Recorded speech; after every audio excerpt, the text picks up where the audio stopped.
भगवते वासुदेवाय। ओम ॐ नमो नमो भगवते भगवते वासुदेवाय। वासुदेवाय। ओम नमो भगवते वासुदेवाय। ॐ ओम नमो नमो भगवते भगवते वासुदेवाय। वासुदेवाय। ओम नमो भगवते वासुदेवाय। ओम नमो ॐ नमो भगवते भगवते वासुदेवाय। वासुदेवाय। नारायणं नमस्कृत्य नारायणं नारायणं नमस्कृत्य नमस्कृत्य नरं चैव नरोत्तमं नवं नरं चैव चैव नरोत्तमम् नरोत्तमम् देवीं सरस्वतीं व्यासं देवीं देवीं सरस्वतीं व्यासं ततो जयमुदीरये। ततो ततो जयमुदीरये। जयमुदीरये। नष्टप्रायेषु अभद्रेषु नष्टप्रायेष्व नष्टप्रायेष्वभद्रेषु भद्रेषु नित्यं भागवत सेवया नित्यं भागवत सेवया भगवया भगवते उत्तमश्लोके भगवते भगवती उत्तमश्लोके उत्तमश्लोके भक्तिर्भवति नैष्टकी। भक्तिर्भवति भक्तिर्भवति नैष्ठिकी। नैष्ठिकी। हरे कृष्णा, आप सबका स्वागत है। हरे हरे कृष्णा कृष्ण प्रभु प्रभु जी, जी धन्यवाद सतगण। प्रणाम। प्रणाम। आज कौन श्लोक शब्दार्थ भावार्थ कौन पढ़ेंगे? आज संदीप प्रभु जी को दीजिए प्रभु जी। संदीप हैं? प्रभु, संदीप प्रभु जी को दीजिए प्रभु जी आज चांस। हाँ, संदीप प्रभु। संदीप प्रभु, जी प्रभु जी। जब आप श्लोक पढ़ेंगे जी तो प्रभु। आप ऐसा करिए, शब्दार्थ से मदद कर लीजिए, शब्दार्थ पढ़ते जाइए, क्योंकि इसमें श्लोक है नहीं, ये तो वर्ष है, प्रोज जी है, तो ठीक है। आपको दिक्कत नहीं होगी। जैसे ये तीसरा श्लोक है, ततः सप्त ऋषयः तत्प्रभाव अभिज्ञा, ऐसे करके पढ़ते जाइए तो ये हो जाएगा। फिर शब्दार्थ आप पढ़ेंगे ही, ठीक है फिर प्रभु भावार्थ सबके साथ पढ़िए, तात्पर्य जिससे पढ़वाना चाहें आप पढ़ा सकते हैं। जी। ठीक है प्रभु जी। मुझे अभी 4-5 दिन लगेगा ठीक होने में। नो प्रॉब्लम प्रभु जी। हरे कृष्ण। ततः सप्त ऋषयः ततः सप्तऋषयः तत्प्रभावभिज्ञाः तत्प्रभावाभिज्ञः यामननु तपसः ननु यामननु तपसः तपसः आतयन्तिकी सिद्धिः आत्यन्तिकी सिद्धिः एतावती भगवती एतावती भगवती सर्व आत्मनि वासुदेवे सर्वात्मनि वासुदेवे अनुपरत योग भक्ति योग अनुपरत अनुपरत भक्ति भक्ति योग योग लाभेन एव उपेक्षित लाभेन लाभेन एव एवोपेक्षिता। उपेक्षिता। अन्य अर्थ आत्मगत्यः अन्य अन्यार्थात्मगतयः अर्थात्मगतयः मुक्तिम इव आगताम् मुक्तिमिवागताम् आगताम् मुमुक्षवः इव स बहुमानम् मुमुक्षवः इव स बहुमानम् अद्य अपि जटाजुटः अद्यापि जटाजुटे उद्वहन्ति। उद्वहन्ति। शब्दार्थ है, ततः तत्पश्चात सप्त ऋषिः मरीचि से लेकर तत्प्रभाव अभिज्ञ जो गंगा के प्रभाव से भली भांति परिचित थे।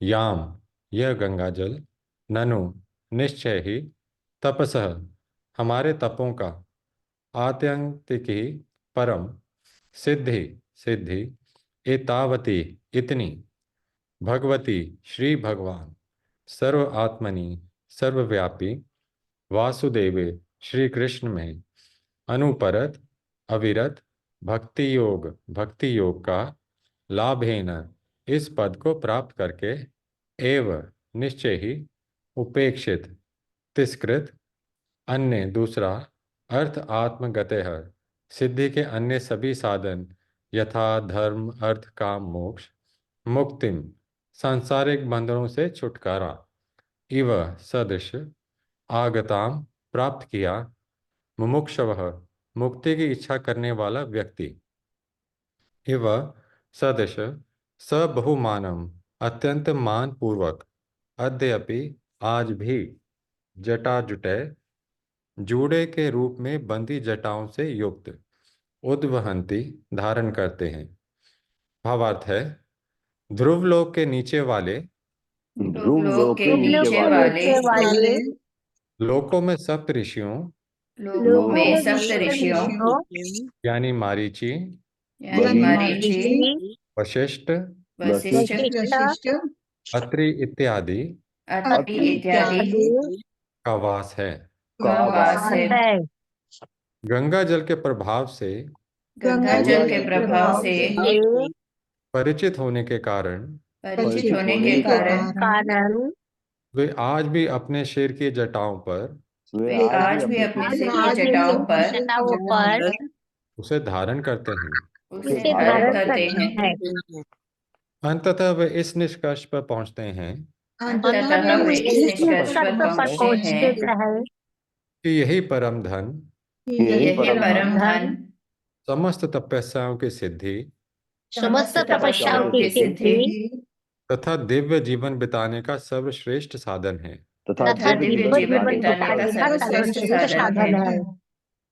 पूर्ण पुरुषोत्तम भगवान की पूर्ण पुरुषोत्तम भगवान की सतत भक्ति प्राप्त होने के कारण सतत भक्ति प्राप्त होने के कारण उन्होंने धर्म, धर्म, अर्थ, काम तथा परब्रह्म से काम तथा परम ब्रह्म से तदाकार होने ने अर्थात मोक्ष जैसे समस्त साधनों का अर्थात मोक्ष जैसे समस्त साधनों का साधनों का परित्याग कर दिया।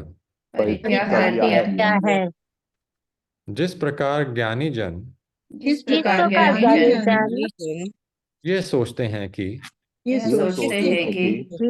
भगवान में तदाकार होना ही परम सत्य है, भगवान में तदाकार होना ही परम सत्य है, उसी प्रकार सप्त ऋषि भी उसी प्रकार ऋषि भी भक्ति को जीवन की परम सिद्धि मानते हैं। भक्ति को जीवन की परम परम सिद्धि सिद्धि मानते हैं। मानते हैं। हरे कृष्ण माता जी, तात्पर्य पढ़ लीजिए। हरे कृष्ण राधा रती माता जी। हरे कृष्ण माता जी। हरे कृष्ण प्रभु जी। शत प्रणाम। शील प्रपात की जय। शील प्रपात द्वारा तात्पर्य आध्यात्मवादियों की दो प्राथमिक कोटियां हैं, निर्विशेषवादी तथा भक्त। निर्विशेषवादी जीवन के आध्यात्मिक रूपों को स्वीकार नहीं करते। वे श्री भगवान के ब्रह्म रूप ब्रह्म ज्योति में तदाकार होना चाहते हैं, किंतु भक्तजन श्री भगवान दिव्य कार्यकलापों में सम्मिलित होने के लिए इच्छुक रहते हैं। ऊर्ध्व लोकों में सबसे ऊपर ध्रुवलोक है और इसके नीचे महर्षियों अर्थात पहले मरीचि, वशिष्ठ और अत्रि द्वारा अधिवसित 7 ग्रह हैं। ये सभी ऋषि भक्ति को जीवन की चरम सिद्धि मानने वाले हैं। फलता वे पवित्र गंगा जल को अपने अपने सिर पर धारण करते हैं। इस श्लोक से ये सिद्ध होता है कि जिसने विशुद्ध भक्ति के पद को प्राप्त कर लिया है उसके लिए सभी कुछ, यहाँ तक कि तथाकथित मुक्ति कैवल्य भी तुच्छ है। श्रीधर स्वामी का कहना है कि भगवान की विशुद्ध भक्ति प्राप्त कर लेने के पर अन्य समस्त कार्यों को तुच्छ समझ कर छोड़ा जा सकता है। प्रबोधानंद स्वामी इस कथन की पुष्टि किस प्रकार करते हैं।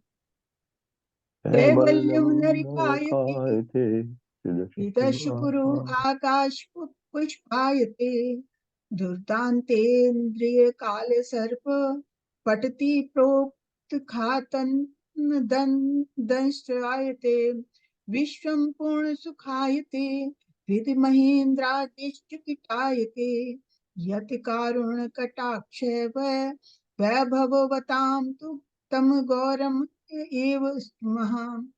श्री चैतन्य महाप्रभु ने भक्ति योग की क्रिया का सम्यक विवेचन प्रस्तुत किया है।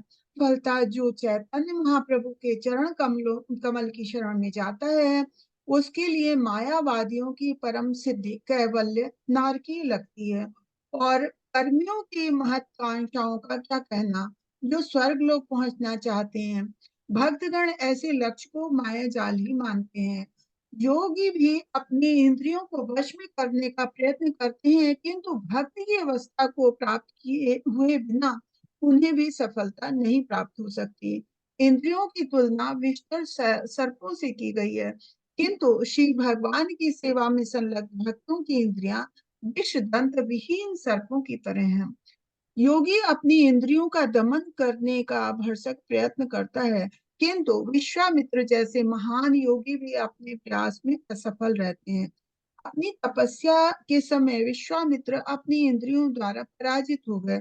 जब वे अपनी साधना में लीन हुए, मेनका द्वारा वशीभूत हो गए। बाद में उससे शकुंतला का जन्म हुआ।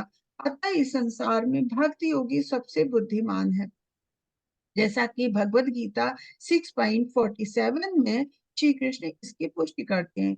योग नामपि सर्वेषां मद्गतेनान्तरात्मना श्रद्धावान भजते यो माम समे युक्ततमो मतः। सब योगियों में जो भी योगी श्रद्धा भाव से मेरे परायण होकर प्रेम में भक्ति योग के द्वारा मेरी सेवा करता है, वो मुझसे परम अंतरंग रूप से जुड़ा है और सर्वश्रेष्ठ है। हरे कृष्ण प्रभु। धन्यवाद। हरे कृष्ण। ये बात जो प्रभुपाद ने लिखी है, ये बात तो समझ आती है कि जो आपके निर्विशेषवादी हैं, जो वो उनका कैवल्य ही सबसे बड़ा होता है। वो ब्रह्म में लीन होना चाहते हैं, तदाकार होना चाहते हैं। एक इनको क्या कहते हैं आप? ज्ञानी, ज्ञानी कहते हैं इनको। दूसरे को आप कहते हैं योगी। ये ध्यान में रखिएगा, योगी शब्द जब आप यूज कर रहे हैं, योगी भक्त वाला भक्त योगी भी होता है। खाली योगी अगर शब्द यूज हुआ है तो वो जो परमात्मा को अपने हृदय में लाना चाहते हैं, बड़ी तपस्या करते हैं वो भी। तीसरे जन है कर्मी, हम लोग हम लोग क्या चाहते हैं? सुख। कैसा सुख? जो हमको स्वर्ग ले जा सके। हम इतने प्रभावित हो जाते हैं स्वर्ग की बातों को सुन करके, अरे ऐसे वहां सोने के लिए ऐसे गद्दे हैं, खाने के लिए ऐसा है, ये है, ये भौतिक इंद्र तृप्ति की बात है। वो स्वर्ग जान कर्मी लोग, या कर्मी लोग यहाँ भी इस भौतिक जगत में भी रात दिन मेहनत करते हैं अपने इंद्रिय सुख के लिए। मेरा ये हो जाए, ये घर छोटा है, थोड़ा बड़ा हो जाए तो मैं इसमें ऐसे ड्राइंग रूम बनाऊंगा, ऐसे ये करूंगा। ये नहीं आता मैं ऐसे भगवान का मंदिर ऐसे बनाऊं, ये दिमाग में नहीं आता। ये चीजें दिमाग में आती है, ऐसा सजाऊंगा। ठीक है, कोई बात नहीं, भौतिक जगत में गलत नहीं है। इसको अगर आप कहें कि गलत है, बिल्कुल गलत नहीं है। भौतिक जगत में हैं हम, भौतिकतावादी हम हैं, इसको नकारा नहीं जाता, नकारा नहीं जा सकता। आप जो भी, ये गलत भी नहीं है। आपके संबंध हैं लोगों से, आपके मित्र हैं, आपका उनसे के साथ आना जाना है, सब कुछ है। ये भौतिक जगत में ये गलत नहीं है। इसको कोई कहे ये गलत है, बिल्कुल गलत नहीं है। कहाँ गलत होता है? जब हम भक्ति में प्रवेश करते हैं, जब हमको ये समझ आता है इससे हमारा भला होने वाला नहीं है। ये ज्ञान जब हो जाता है, कोई आपको गुरु ऐसा मिल गया जो कहे कि बेटा कहाँ फंसा हुआ है, यहाँ तेरा कल्याण होने वाला नहीं है, तो इसी चक्र में घूमता रहेगा। ये इतना ज्ञान हमको भगवत गीता भागवतम पढ़ने से इतना ज्ञान हमको भी हो गया है। अब हमने ये सोचा कि इससे हटे हम, तो तब आपको परेशानी होती है। तब आपको लगता है ये भौतिकतावादी जो है जीवन हमारा, ये हमको ले डूबेगा। ले डूबेगा का मतलब है कि आप वहीं के वहीं रह जाएंगे, तरक्की नहीं कर सकते। तरक्की करना हर एक चाहता है। आप भौतिकतावादी हैं, आप एक टीचर हैं, काम करते हैं स्कूल में, मेहनत करते हैं, आप चाहते हैं एक दिन आपका प्रिंसिपल बनने का नंबर आ जाए, चाहते हैं। ये तरक्की आपके स्वभाव में है, क्योंकि हम भौतिकतावादी हैं। ये है। अगर आप आध्यात्म में चले जाएंगे फिर ये चीजें छूट जाती, फिर आपको ये चीज नहीं रहता। लेकिन हम हैं नहीं आध्यात्मिक, हम तो हैं भौतिक, सब के सब भौतिक हैं। अब अध्यात्म पढ़ रहे हैं, इसलिए हमको लग रहा है ये तो बड़ा विरोधाभास चल रहा है, ये है। लेकिन अपनी वास्तविक स्थिति को समझिए। आप भौतिकतावादी हैं, भौतिक जगत में हैं, भौतिक लोगों के साथ में रहते हैं, तो इसलिए आपको बहुत कठिनाई होती है अगर आप अध्यात्म में जाते हैं। कितने लोग, खुद खुद सोचिए, इतने बड़े विशाल जगत में आपका भी अपना एक जगत है, आपका अपना परिवार है, आपके संबंधी हैं, आपका कार्य क्षेत्र है। कितने लोग अध्यात्म में जाते हैं? मनुष्याणाम सहस्रेषु, जो हमने पढ़ा 3 अध्याय का श्लोक, हजारों लाखों में से कोई एक, लाखों में भी नहीं करोड़ों में से कोई एक उसके तरफ आकर्षित होता है। यतताम अपि सिद्धाना कश्चित में भेदी तत्वता, भगवान कहते हैं उसमें से भी बिरला ही कोई मुझे जान पाता है। इतना कठिन है ये अध्यात्म। कठिन नहीं है, कठिन इसलिए है कि हम भौतिक जगत में, तो प्रभुपाद उसी का वर्णन कर रहे हैं। तो 4 प्रकार के हम लोग होते हैं। एक कर्मी, जो हम हैं, हम इंद्रिय सुख के पीछे भागते हैं। दूसरा आपके हैं ज्ञानी, ज्ञानी निर्विशेषवादी, वो ब्रह्म में लीन होना चाहते हैं। तीसरा योगी, ये योगी से मैं भक्ति योगी नहीं कह रहा हूं, ये योगी जो परमात्मा को अपने हृदय में लाना चाहते हैं। अब मैंने ये भी बताया था कि ये जब तपस्या करते हैं, इनको कभी कभी सिद्धियां मिल जाती, आपको भी मिल सकती हैं। आप तपस्या करें, आपने देखे होंगे ऐसे लोग जिनको सिद्धियां मिलती हैं। आपने ऐसे लोग देखे होंगे जो जमीन पर बैठ के उड़ करके 4-5 फीट ऊपर चले जाते हैं। ये सिद्धि है, भौतिक है, ये आध्यात्मिक नहीं है। आपने ऐसे लोग देखे होंगे जो ऐसे हाथ घुमाए, सोने की छड़ी हाथ में आ जाए। ये सिद्धियां हैं, ये सिद्धियां प्राप्त कर सकता है तपस्या करके।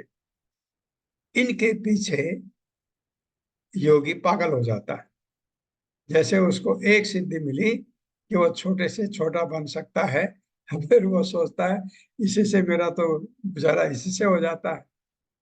वो छोटे से छोटा बना, सारी जनता पागल हो जाती है उसके पीछे। भगवान उसके पैरों में पैसे चढ़ाते हैं, सोना चढ़ाते हैं, और वो अमीर हो जाता है।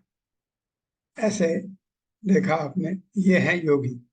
लेकिन योगी, हर योगी, कुछ सिद्ध योगी भी होते हैं जो परमात्मा को अपने पास ले आते हैं या परमात्मा तक पहुंच जाते हैं। और सबसे ऊपर है भक्ति योगी, जिसको कुछ नहीं चाहिए। यहां से आप देंगे, कर्मी चाहिए, ज्ञानी चाहिए, क्या चाहिए? भगवान में लीन होना, भगवान बनना चाहता है। योगी, सिद्धियां प्राप्त हुई, पागल हो गया। एक है भक्ति योगी, जिसको कुछ नहीं चाहिए। क्या चाहिए? भगवान को खुश करना। उसके जीवन का लक्ष्य है भगवान की सेवा करना। कोई खुश कैसे होता है? उसकी सेवा करने से। तो भगवान की सेवा करना, और कलयुग में ये सेवा बहुत सरल। हरे कृष्ण कृष्ण कृष्ण हरे हरे, हरे राम राम राम हरे हरे। उनका नाम लेने से ही भगवान आपसे प्रसन्न हो जाते हैं। उनका आप नाम लेते हैं, तो यही करते हैं। कठिन काम तो हम कर ही नहीं सकते, बहुत पाजी हैं, लेजी हैं। प्रभुपाद इसी का वर्णन इसमें कर रहे हैं। लेकिन इससे पहले जो गंगा का अवतरण की बात कही गई है, बहुत अच्छा। ध्रुव लोक से जो ध्रुव लोक की बात कही गई है, ध्रुव लोक में गंगा रहती है, तो वहां से नीचे सप्त ऋषि लोक हैं। उससे आप लगाइए, आपके सत्यलोक आया इनका, ब्रह्मा जी का। उसके बाद ये ऋषि लोग हैं। ऋषि लोग ब्रह्मा जी के यहाँ भी रहते हैं, कुछ नीचे रहते हैं। जन लोग, तप लोग, ये जो आप हैं, यहाँ रहते हैं। ये हैं कौन? ये ऋषि लोग, भक्त हैं। तो फिर ये वहां जाके क्यों बैठे हैं? नीचे पृथ्वी में क्यों नहीं रहते? वहां वो इस लायक हैं, वहां जा सकते हैं। आप भी जाना चाहते हैं, नहीं जा सकते हैं, उस लायक बनना पड़ता है। तो वहां बैठ करके, क्योंकि वहां साधन, आपका डिस्ट्रैक्शन नहीं है। जैसे मैं आपको कह रहा था, भौतिक जगत में आप अगर भक्ति करते हैं, कितनी आपको अड़चने आती हैं। आप भक्ति कर रहे हैं, आप छोटी बात समझिए, आप हरे कृष्ण महामंत्र जप रहे हैं, तो बच्चा चिल्लाएगा, पिताजी पिताजी, मम्मी मम्मी मेरा ये दो, आपकी भक्ति रुक जाती है। डिस्टरबेंस है आपको। आपके बड़े आपको कहेंगे, अरे क्या कर रहे हो, ये जब बाद में करना, पहले मेरा ये दे दो। ये डिस्टरबेंस आपको भौतिक जगत में है। और ये नहीं भी है तो कोई आएगा बाहर से, वो कहेगा मेरे साथ चल दो, मेरा ये काम अटका पड़ा है। ये डिस्टरबेंस वहां नहीं है। ये जब आप सप्त ऋषि लोग जहाँ हैं, वहां ये कोई डिस्टरबेंस नहीं है। फिर वो वहीं क्यों बैठे हैं? क्योंकि वहां से कुछ लोग ब्रह्मा जी के साथ जाना चाहते हैं।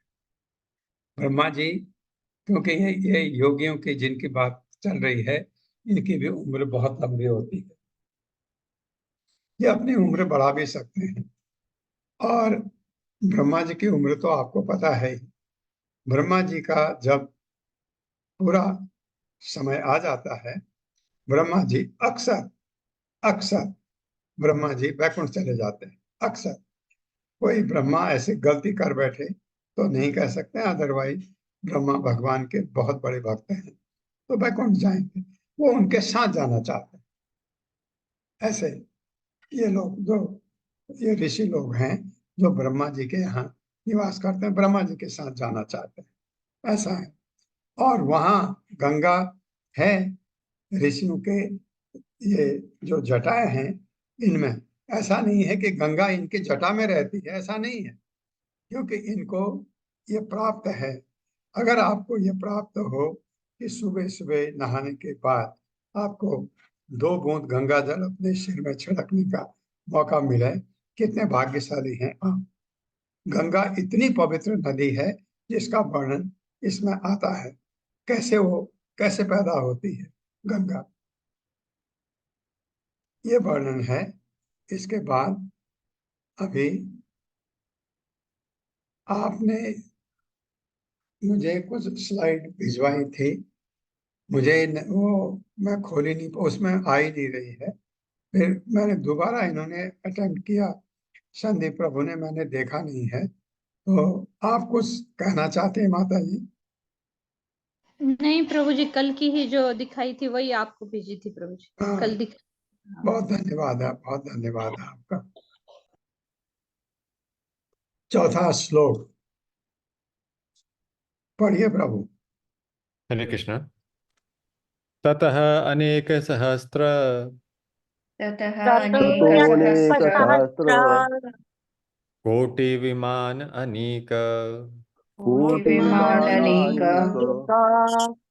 संकुल देवयानेन संकुलदेवयानेन अवतरन्ति इंदुमण्डलम् अवतरन्ति अवतरन्तीन्दुमण्डलम् इन्दुमण्डलम् आवार्य ब्रह्म सदने आवार्य ब्रह्मसदने सदने निपतति।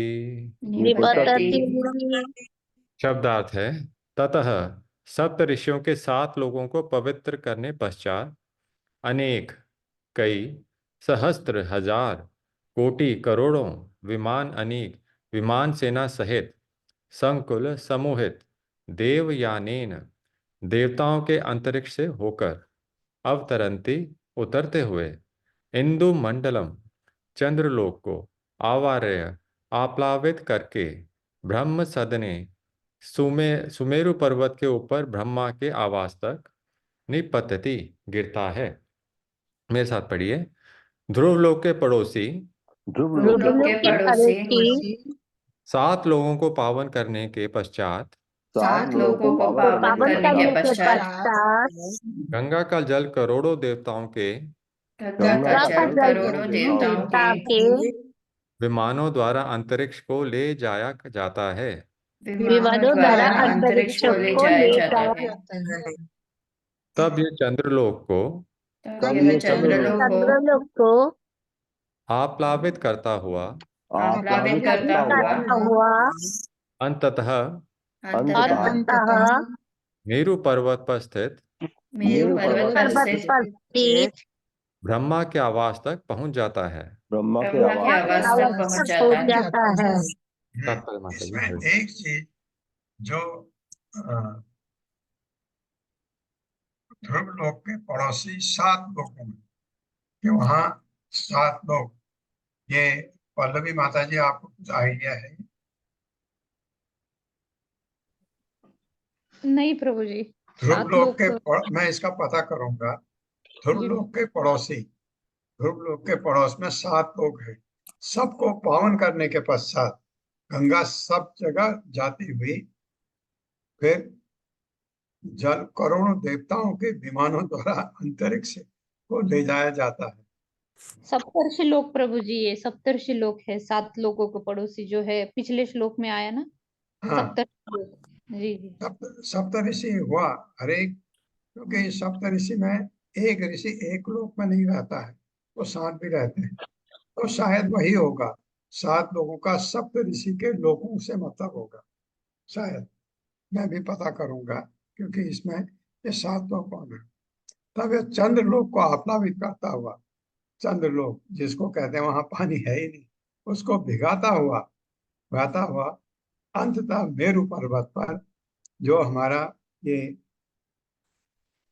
मुख्य केंद्र है, ये क्या कहते हैं, सुमेरु पर्वत इलावर्त वर्ष में यहाँ पर इसके ऊपर गंगा गिरती है, ये बताया जाता है। तात्पर्य प्रभु, तात्पर्य माता जी। हरे कृष्ण। गोपाल झा प्रभु जी अनम्यूट करें। हरे कृष्ण। गोपाल झा प्रभु जी अनम्यूट करें। हरे कृष्ण। सोनिया अग्रवाल माता जी। हरे कृष्ण माता जी। श्री प्रभुपाद जी की जय। तात्पर्य श्री प्रभुपाद जी के द्वारा। हमें सदैव स्मरण रखना होगा कि गंगा नदी ब्रह्मांड के बाह्यावरण से भी परे कारण समुद्र से निकली है। श्री भगवान वामन द्वारा बनाए गए छिद्र से निकलता हुआ कारण समुद्र का जल स्रावित होकर सर्वप्रथम ध्रुव लोक में पहुंचता है और फिर उसके नीचे के 7 ग्रहों में पहुंचता है।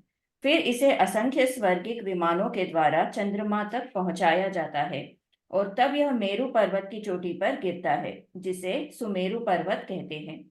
इस प्रकार गंगा का जल अंत में अधोलोकों तथा हिमालय श्रृंगों में पहुंचता है, जहां से बाहर यह हरिद्वार पहुंचता है और फिर भारत के समूचे मैदानी भाग को पवित्र बनाता है।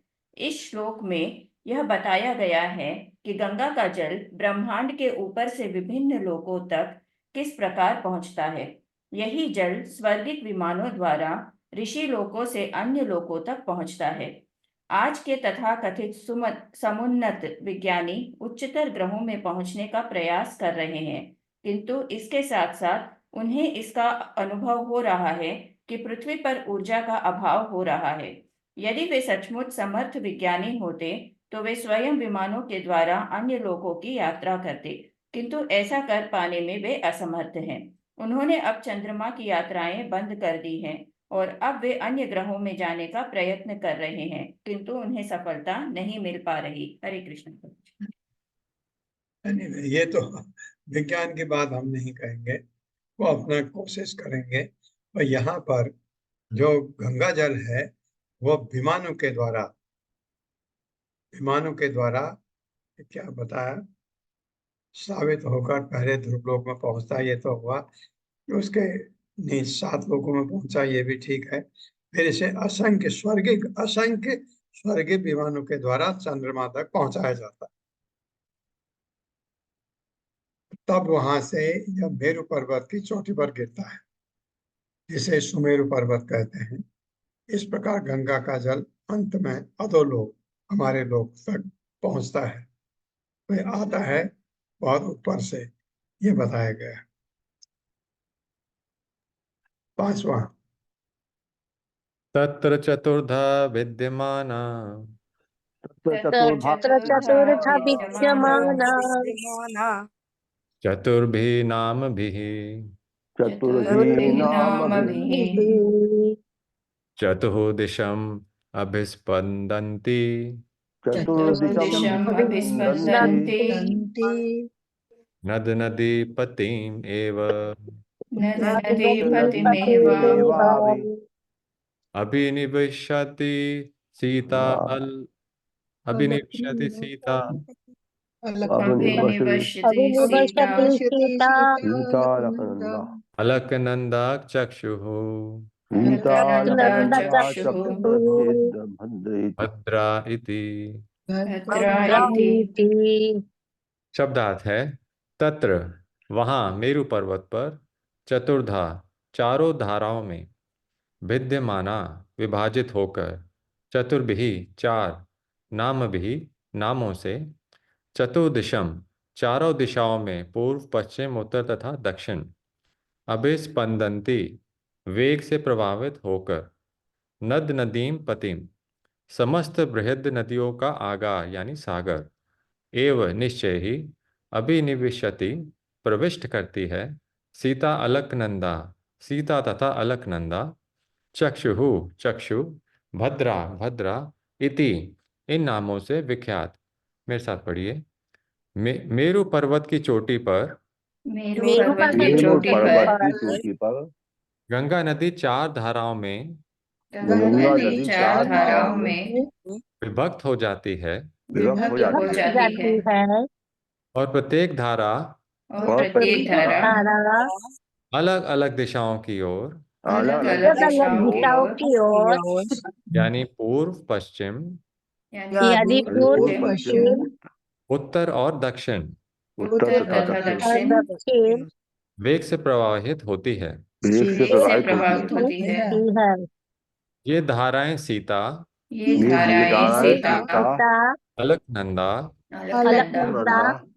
चक्षु तथा चक्षु तथा भद्रा नाम से विख्यात हैं भद्रा नाम से विख्यात है और ये सब सागर की ओर और ये सब सागर की ओर बहती हैं। बहती है। तात्पर्य माता जी। ये ज्ञान हमको मिलता है, ये हमको पहले पता था नहीं पता था कि गंगा जब मेरु पर्वत पर गिरती है, ये समझ में आता है अगर कोई जल किसी के ऊपर आप गिराएं तो चारों दिशाओं में फैलेगा। ये बात बिल्कुल सही है, उत्तर में दक्षिण पूर्व पश्चिम। और जहाँ तक हमें समझ आता है कि ये धाराएं भी बिल्कुल बराबर बराबर होंगी, क्योंकि आप बीच में अगर फेंक रहे हैं सुमेरु पर्वत के तो उत्तर दक्षिण पश्चिम पूर्व को पानी एक बराबर जाएगा, क्योंकि वहां कोई ऊपर सुमेरु पर्वत के ऊपर समतल है।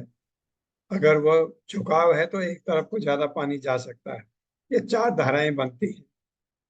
ये हमको पहले नहीं पता था, ओनली भागवतम बताती है कि चार धाराएं, एक का नाम है सीता, एक का नाम है अलकनंदा, एक का नाम है चक्षु, एक का नाम है भद्रा। ये सब सागर की ओर बहती हैं, तो वास्तविक है। पानी तो हमेशा समुद्र की तरफ जाता है, ये सारी धाराएं, लेकिन एक उत्तर दिशा से समुद्र की तरफ जाती है, एक पश्चिम दिशा से जाती है, एक पूर्व दिशा से समुद्र की तरफ जाती है लवण सागर में, एक दक्षिण की तरफ।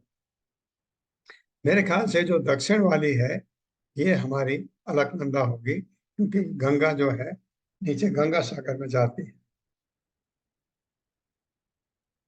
छठा, सीता तो ब्रह्म सदनात् सीता तो ब्रह्म सदनात् केसराचल आदि केसराचलादि गिरि शिखरेभ्यः अध अध गिरिशिखरेभ्यः अधः प्रस्रवन्ति गन्धमादन प्रस्रवन्ति गन्धमादन मूर्धसोपतिवता मूर्धसु मूर्धसु पतित्वा अंतरेण भद्राश्व वर्षम अंतरेण अंतरेण भद्राश्ववर्षम् भद्राश्ववर्षम् प्राच्याम दिशि शार प्राच्याम दिशि क्षार समुद्रम अभिप्रविशति। समुद्रम अभिप्रविशति। अभिप्रविशति। शब्दार्थ है सीता, सीता नामक धारा तो निश्चय ही ब्रह्म सदनाथ, ब्रह्मपुरी से, केसराचल आदि, केसराचल तथा अन्य महान पर्वतों के, गिरि पर्वतों की, शिखरेभ्य चोटियों से, अधः अधः नीचे की ओर, प्रस्त्रवंती प्रवाहित, गंधमादन गंधमादन पर्वत की, मूर्धसु चोटी पर, पतितवा गिरकर, अंतरेण के अंतर्गत, भद्राश्व वर्षम भद्राश्व प्रदेश, प्राच्याम पूर्व, दिशि दिशा में, शार समुद्रम लवण सागर में, अपि प्रविशति प्रवेश करती है। मेरे साथ पढ़िए। गंगा नदी की सीता नामक गंगा नदी की सीता नामक धारा मेरु पर्वत की धारा मेरु पर्वत की की चोटी पर स्थित ब्रह्मपुरी से होकर चोटी पर स्थित स्थित ब्रह्मपुरी से होकर होकर बहती हुई पार्श्ववर्ती बहती हुई पार्श्ववर्ती पार्श्ववर्ती केसराचल पर्वतों की श्रृंगी पर पहुंचती है। केसराचल केसराचल पर्वतों के पर्वतों की श्रृंगों श्रृंगों पर पर पहुंचती है। जो मेरु पर्वत जो जो मेरु पर्वत जितने ही ऊंचे हैं, जितने ही ऊंचे जितने हैं, ऊंचे हैं, ये पर्वत ये पर्वत ये पर्वत मेरु पर्वत के चारों ओर मेरु पर्वत के चारों ओर तंतु गुच्छ जैसे हैं। तंतु गुच्छ जैसे हैं। केसराचल पर्वत से चलकर केसराचल पर्वतों से चलकर गंगा नदी गंगा नदी गंधमादन पर्वत की चोटी पर गिरती है गंधमादन पर्वत की चोटी पर गिरती है की है और वहां से और और वहां से ये भद्राश्व वर्ष की भूमि में बहती है। भद्राश्व वर्ष की भूमि में बहती है। में बहती है अंत में पश्चिम में अंत में पश्चिम में लवण सागर में पहुंच जाती है। लवण लवण सागर में पहुंच जाती है। पहुंच जाती है। इसमें ब्रह्मपुरी से, क्योंकि ब्रह्मा जी का ऑफिस है ऊपर, ये वहां से बहती हुई केसराचल पर्वतों के संगों पर पहुंचती है। ये केसराचल पर्वत जो हैं उतने ही ऊंचे हैं मेरु पर्वत जैसे, इसलिए उनके ऊपर तो जा नहीं सकती, क्योंकि जब ये मेरु पर्वत पर गिर के नीचे बहेगी और पर्वतों पर नहीं जाएगी, नीचे और पर्वतों के नीचे बहती हुई ये कहाँ जाती है? मेरु पर्वत के चारों ओर तंतुगुच्छ जैसे हैं ये, जो इनके नीचे से बहती हुई केसराचल पर्वतों से चलकर गंगा नदी गंधमादन पर्वत की चोटी पर गिरती है। इसका मतलब है गंधमादन पर्वत नीचे है, क्योंकि उसकी चोटी पर तभी गिर सकती है। ये गंधमादन पर्वत इसके बराबर नहीं है, नीचे है, तो इसके ऊपर गिरती है। वहां से भद्राश वर्ष की ये वर्ष हैं नीचे आपके, जैसे इलाहाबाद वर्ष है वैसे भद्राश वर्ष है, ये उस भूमि में बहती है, अंत में पश्चिम में लवण सागर में पहुंच जाती है। 7वां। हरे कृष्णा। एवं माल्यवत शिखरात् एवं मल्लवत् शिखरात् निष्पतन्ति ततः निष्पतन्ति ततः अनुपरत वेगा अनुपरत वेगा केतुमालम अभिचक्षुः केतुमालम् अभिचक्षुः प्रतीच्यां दिशि प्रतीच्यां दिशि सरित्पतिं प्रविशति। सरित्पतिं प्रविशति।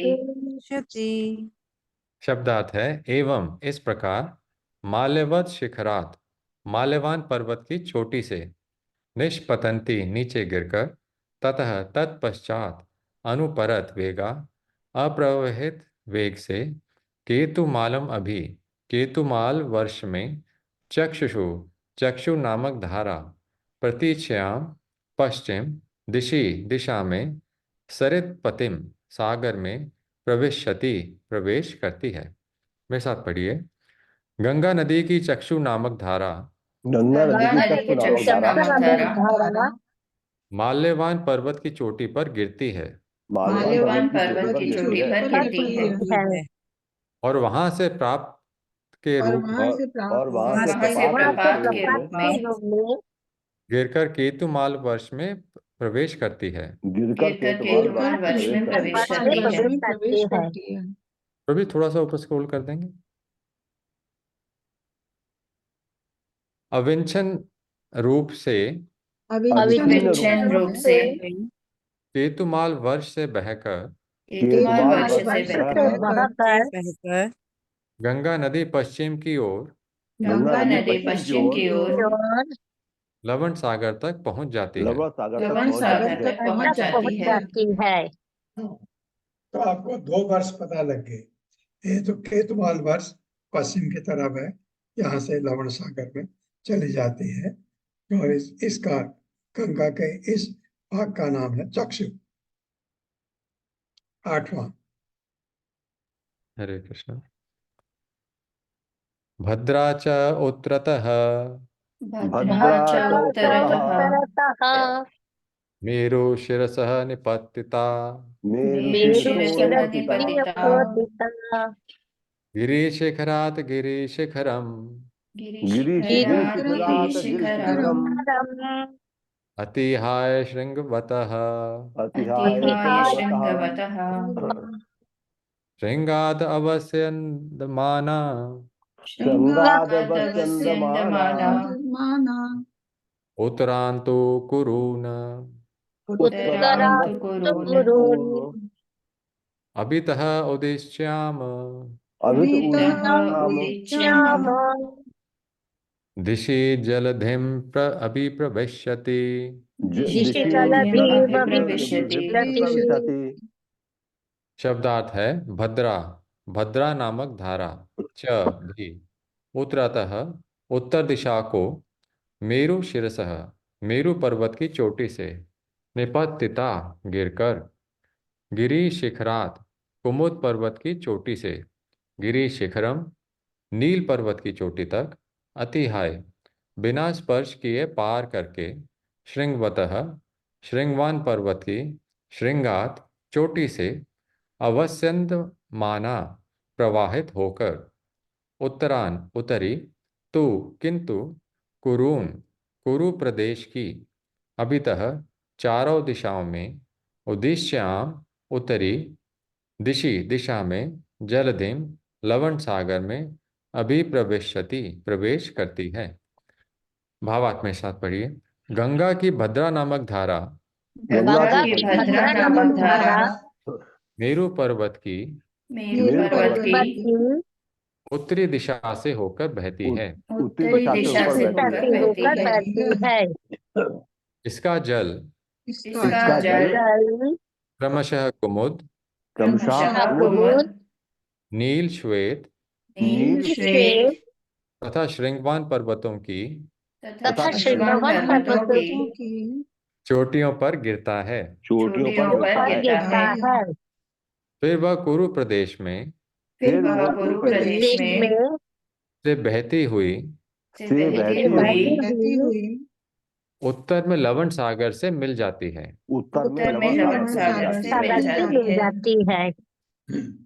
तीनों नदियां गई, अब रह गई आपकी अलकनंदा। 9वां। तथा एव अलकनंदा दक्षिणेन ब्रह्म सदनात् बहूनि गिरिकूटानि अतिक्रम्य हेमकूटात् हेमकूटानि अतिरभसरत् अभी रब सतर सॉरी अति रभ अति सतर रव सतर रहंसहा रहंसा लुठयन्ति रहंसा लुठयन्ति भारम अभिवर्षम भारतमभिवर्षम् दक्षिणस्यां दिशि दक्षिणास्यां दिशि जलधिम अभिप्रविशति जलधिमपि प्रविशति यस्यां स्नान अर्थम यस्यां स्नानार्थं अर्थम च आगच्छतः पुंसः आगच्छतः पुंसः पदे पदे अश्वमेध पदे पदे अश्वमेध राजसूय आदीनां राजसूय आदीनां फलं न दुर्लभम फलं न दुर्लभम् इति। इति। शब्दार्थ है तथा एव इसी प्रकार अलकनंदा अलकनंदा नामक धारा दक्षिणेन दक्षिण दिशा से ब्रह्म सदनाथ ब्रह्मपुरी से बहूनी बहुत सी गिरिकूटानी पर्वत चोटियों को अतिक्रम्य पार करके हेमकूटात हेमकूट पर्वत से हेमकूटानी तथा हेमकूट अतिरस रब सतर अधिक भयावनी रहनसहा अति वेग से लुठयंती अपहरण करती हुई भारतम अभिवर्षम भारतवर्ष की चारों ओर दक्षिण रश्याम दक्षिण दिशा में जलधीम लवण सागर में अभिप्रविशति प्रवेश करती है यस्याम जिसने स्नान अर्थम स्नान हेतु च और आगच्छतः आए हुए पुंसः पुरुष पदे पदे प्रत्येक पग पर अश्वमेध राजसूय आदि नाम अश्वमेध तथा राजसूय जैसे महान यज्ञों का फलम फल ना नहीं दुर्लभम प्राप्त करना अत्यंत कठिन है इति ऐसा। भावार्थ मेरे साथ पढ़िए। इसी प्रकार इसी प्रकार अलकनंदा ब्रह्मपुरी की दक्षिण दिशा से होकर अलकनंदा ब्रह्मपुरी की दक्षिण दिशा से होकर दक्षिण दिशा से बहती है होकर बहती है। विभिन्न प्रदेशों में विभिन्न प्रदेशों में पर्वतों की चोटियों को पार करती हुई पर्वतों की चोटियों को पार करती हुई यह अत्यंत वेग से यह अत्यंत वेग से हेमकूट तथा हेमकूट तथा हिमकूट पर्वतों की हेमकूट पर्वतों की चोटियों पर गिरती है। चोटियों पर गिरती है। इन पर्वतों की इन पर्वतों की चोटियों को आप लावित करती हुई चोटियों को आप्लावित करती हुई गंगा भारतवर्ष नामक गंगा भारतवर्ष नामक भूभाग में गिरती है भूभाग में गिरती है और उसे अपने जल से और उसे अपने जल से जल से आपूरित करती चलती है। आपूरित करती चलती है। तत्पश्चात तत्पश्चात यह दक्षिण दिशा में यह दक्षिण दिशा में लवण सागर में मिल जाती है। लवण सागर में मिल जाती है। जाती है।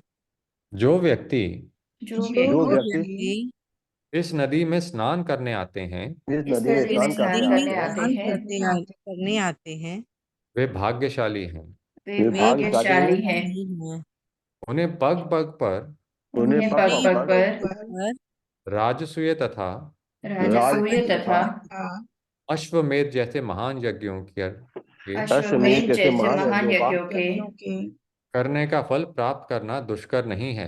करने का फल प्राप्त करना दुष्कर नहीं है। हरे कृष्ण। इतना इतना फलदायक है गंगा में स्नान करना, ये बताया तात्पर्य। हरे कृष्ण। शकुंतला पवार माता जी अनम्यूट करें। हरे कृष्णा। माता जी हरे कृष्णा माता जी पढ़िए माता हरे जी। कृष्ण प्रभु जी दंडवत प्रणाम। श्री प्रभुपाद जी की जय। श्री प्रभुपाद जी के द्वारा तात्पर्य। अब भी जहाँ बंगाल की खाड़ी के लवण जल में गंगा नदी मिलती है वह स्थान गंगा सागर कहलाता है। जनवरी फरवरी मास में मकर संक्रांति के अवसर पर आज भी यहाँ हजारों लोग मुक्ति प्राप्त करने की अभिलाषा से स्नान करने आते हैं और वास्तव में उनको मुक्ति प्राप्त होती है, जिसकी पुष्टि यहाँ की गई है। जो लोग किसी भी समय गंगा स्नान करते हैं उन्हें अश्वमेध तथा राजसूय जैसे महान यज्ञों का फल प्राप्त होना कठिन नहीं होता। आज भी भारत के अधिकांश लोग गंगा में स्नान करने के इच्छुक होते हैं और ऐसे अनेक स्थान हैं जहां वे स्नान कर सकते हैं।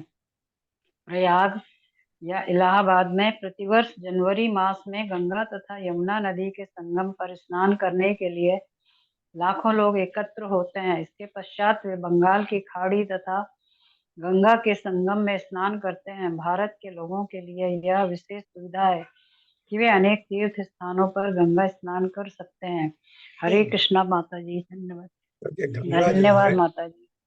गंगा बहुत जगह से बहती हुई जाती है। तो आप देखते हैं ऋषिकेश में स्नान कर सकते हैं, आप हरिद्वार में स्नान कर सकते हैं, प्रयाग में कर सकते हैं। आगे बहुत सारे स्थान हैं जहाँ पर गंगा आपको ये सुविधा देती है। 10वां श्लोक। हरे कृष्ण।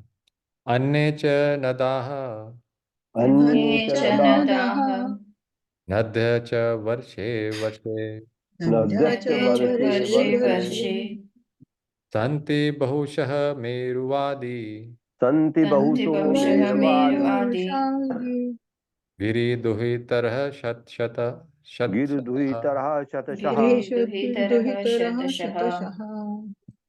शब्दार्थ है अन्य, अन्य अनेक, च भी, नदाः नदियाँ, नद्यः छोटी नदियाँ, च तथा, वर्षे वर्षे प्रत्येक प्रदेश में, संति हैं, बहुशः अनेक प्रकार की, मेरु आदि गिरि दुहितरः मेरु आदि पर्वतों की पुत्रियां, शतशः सैकड़ों। भावार्थ में साथ पढ़िए। मेरु पर्वत की मेरु पर्वत की चोटी से अन्य अनेक चोटी से अन्य अनेक छोटी तथा बड़ी नदियां निकलती हैं। छोटी तथा बड़ी नदियां निकलती हैं। ये नदियां ये नदियां पर्वत की पुत्रियों के तुल्य हैं पर्वत की पुत्रियों के तुल्य हैं और वे सैकड़ों धाराओं में और वे सैकड़ों धाराओं में विभिन्न भूप्रदेशों में बहती हैं। विभिन्न भूप्रदेशों में बहती हैं। 11वां। तत्र अपि भारतम तत्रापि तत्रापि भारतमेव एव वर्षम कर्म कर्म क्षेत्रम अन्यानि तीर्थम अन्यान् अष्टवर्षाणि स्वर्गिणाम् अष्टवर्षाणि स्वर्गिणाम् पुण्यशेष उपभोग पुण्यशेष उपभोग स्थानानि भौमानि स्वर्ग स्थानानि भौमानि स्वर्ग पदानि व्यपदिशन्ति। पदानि व्यपदिशन्ति। दशन्ति दिशन्ति। शब्दार्थ है तत्र अपि, इन सबों में से, भारतम भारतवर्ष नाम से विख्यात, एव निश्चय ही, वर्षम भूखंड प्रांत, कर्म क्षेत्रम कर्म क्षेत्र, अन्यानि अन्य सभी, अष्ट वर्षाणि 8 वर्ष यानी भूखंड, स्वर्गिणाम पवित्र कर्मों के फलस्वरूप स्वर्ग लोक को प्राप्त जीवात्माओं के, पुण्य पवित्र कर्मों के फल, शेष बचे हुए, उपभोग स्थानानि भौतिक सुख के स्थान, भौमानि स्वर्ग पदानि पृथ्वी पर स्वर्गिक स्थानों के रूप में, उप व्यपदिशन्ति कहलाते हैं। भावार्थ में साथ पढ़िए। नवों वर्षों में से भारतवर्ष नामक भूभाग कर्म क्षेत्र माना जाता है। भूभाग कर्म क्षेत्र माना जाता है। विद्वान तथा संत जनों का विद्वान तथा संत जनों का कथन है कि कथन है कि अन्य 8 वर्ष अन्य अन्य 8 8 वर्ष 8 वर्ष अत्यंत पुण्यात्माओं के निमित्त हैं। अत्यंत पुण्यात्माओं के निमित्त है। निमित्त है। वे स्वर्गलोक से लौटकर वे वे स्वर्गलोक स्वर्गलोक से से लौटकर लौटकर इन 8 भूप्रदेशों में इन 8 देशों में अपने शेष पुण्य कर्मों का फल भोगते हैं। अपने अपने शेष पुण्य शेष पुण्य कर्मों कर्मों का का फल फल भोगते भोगते हैं। हैं। हैं। ये पल्लवी माता जी ने समझाया था, 9 वर्ष बताए थे। ये 9 वर्ष में से भारतवर्ष जो है ये कर्म क्षेत्र माना जाता है, और 8 वर्ष जो है, वर्ष मतलब क्षेत्र, प्रदेश, वो पुण्यात्माओं के निमित्त हैं, जो स्वर्ग में अपना सुख भोग के आते हैं, बाद में इन प्रदेशों में, इन 8 प्रदेशों में रह सकते हैं। लेकिन है भौतिक जगत, है भौतिक जगत। ये अभी भौतिक जगत की बात हो रही है। आप गंगा में स्नान करें तो फल क्या है? आप कहते हैं राजस्व यज्ञ जैसा फल मिलेगा। ये अल्टीमेट गोल जो बताते हैं वो वैकुंठ जाना है, भगवत धाम जाना अल्टीमेट गोल है ह्यूमन लाइफ का। अब आप घूम के जाइए, अब आप ये काम करिए, ये काम करिए, स्वर्ग जाइए, फिर इन 8 प्रदेशों में कुछ टाइम रहिए, फिर आखिर आएंगे आप कर्म क्षेत्र में, गड़बड़ करेंगे फिर 84 लाख। तो इसलिए सबसे बड़ा उद्देश्य जीवन का लक्ष्य है भगवत धाम जाना। या उससे एक स्टेप नीचे आ जाइए कि जीवन का लक्ष्य है भगवत प्रेम, भगवान के साथ आपका प्रेम पैदा हो जाए, बस वो हमारे जीवन का अंतिम लक्ष्य है, तभी हम ये चीज पा सकते हैं। तात्पर्य। हरे कृष्ण रीटा कथुरिया माता जी। हरे कृष्णा प्रभु जी, हरे कृष्णा सभी को। श्रीला प्रभुपाद की जय। तात्पर्य श्रीला प्रभुपाद जी के द्वारा। स्वर्ग के भोग स्थानों को 3 श्रेणियों में विभाजित किया जाता है: पार्थिव स्वर्गलोक, भौम स्वर्गलोक और बिल स्वर्गलोक, जो निम्नतर भागों में पाए जाते हैं। इन तीनों श्रेणियों में से भौम स्वर्गलोक भारतवर्ष के अतिरिक्त 8 वर्षों के रूप में है। भगवद गीता 9.21 में भगवान श्री कृष्ण कहते हैं, क्षीणे पुण्य मृत्य लोकम विशंति। पुण्य के क्षय होने पर स्वर्ग में वास करने वाले व्यक्ति इस पृथ्वी पर लौट आते हैं। इस प्रकार वे पहले स्वर्ग लोक पहुंचते हैं और पुनः च्युत होकर पृथ्वी लोक पर आते हैं। यह क्रिया ब्रह्मांड भ्रमण अर्थात ब्रह्मांड भर में ऊपर नीचे भ्रमण करना कहलाती है। जो बुद्धिमान हैं वे ऊपर और नीचे के इस आवागमन में नहीं पड़ते। वे भगवान की सेवा करते हुए अंत में ब्रह्मांड के आवरण को भेद कर दिव्य लोक में प्रवेश करते हैं। फिर वे वैकुंठ लोक या इससे भी ऊपर स्थित कृष्ण लोक, गोलोक वृंदावन में अवस्थित हो जाते हैं। भक्त कभी भी स्वर्ग लोक तक उठने और फिर वहां से नीचे गिरने के बंधन में नहीं पड़ते। इसलिए श्री चैतन्य महाप्रभु जी कहते हैं, इहि रूपे ब्रह्मांड भ्रमिते कौन भाग्यवान जीव, गुरु कृष्ण प्रसादे पाए भक्ति लता बीज।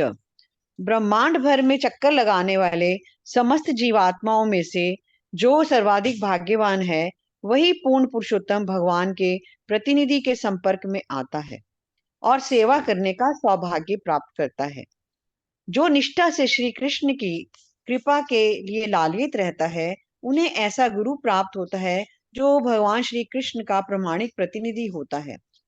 मनोकल्पना करने वाले मायावादी तथा कर्मों के फल की इच्छा रखने वाले कर्मी गुरु नहीं बन सकते। गुरु को श्री कृष्ण का प्रत्यक्ष प्रतिनिधि होना चाहिए, जो उनके निर्देशों को बिना किसी परिवर्तन के प्रसारित करे। इस प्रकार केवल भाग्यवान व्यक्ति ही गुरु के संपर्क में आते हैं, जैसा कि वैदिक शास्त्रों से पुष्टि होती है। तद विज्ञानार्थम स गुरुम एवा भी अगच्छते। आध्यात्मिक जगत के व्यापारों को समझने के लिए गुरु की खोज करनी होती है। श्रीमद् भागवत में भी इसकी पुष्टि की गई है। तस्मात् गुरुमं प्रपद्येत जिज्ञासु श्रेय उत्तमम। आध्यात्मिक जगत में कार्यों को जानने के इच्छुक व्यक्ति को गुरु की खोज अवश्य करनी चाहिए। ऐसा गुरु जो भगवान श्री कृष्ण का प्रामाणिक प्रतिनिधि हो। अतः सभी दृष्टियों से गुरु शब्द का अर्थ भगवान श्री कृष्ण का प्रामाणिक प्रतिनिधि होता है, अन्य कोई नहीं। पद्म पुराण में भी कहा गया है, अवैष्णवो गुरुरन सयात, जो वैष्णव नहीं है अर्थात जो श्री कृष्ण का प्रामाणिक प्रतिनिधि नहीं है वह गुरु नहीं हो सकता। यहाँ तक कि योग्य ब्राह्मणों के 6 शुभ लक्षण बताए गए हैं। वे अत्यंत विद्वान यानी पठन तथा अत्यंत योग्य शिक्षक यानी पाठन होते हैं। वे ईश्वर या देवताओं की पूजा यज्ञ में दक्ष होते हैं। वे दूसरों को पूजा विधि सिखाते हैं, याजन। वे दूसरों से भिक्षा ग्रहण करने के सुपात्र होते हैं, प्रतिग्रह। और वे दान द्वारा धन का वितरण करते हैं, दान। इन समस्त योग्यताओं के होने पर भी यदि कोई ब्राह्मण भगवान श्री कृष्ण का प्रतिनिधि नहीं है तो वो गुरु नहीं बन सकता।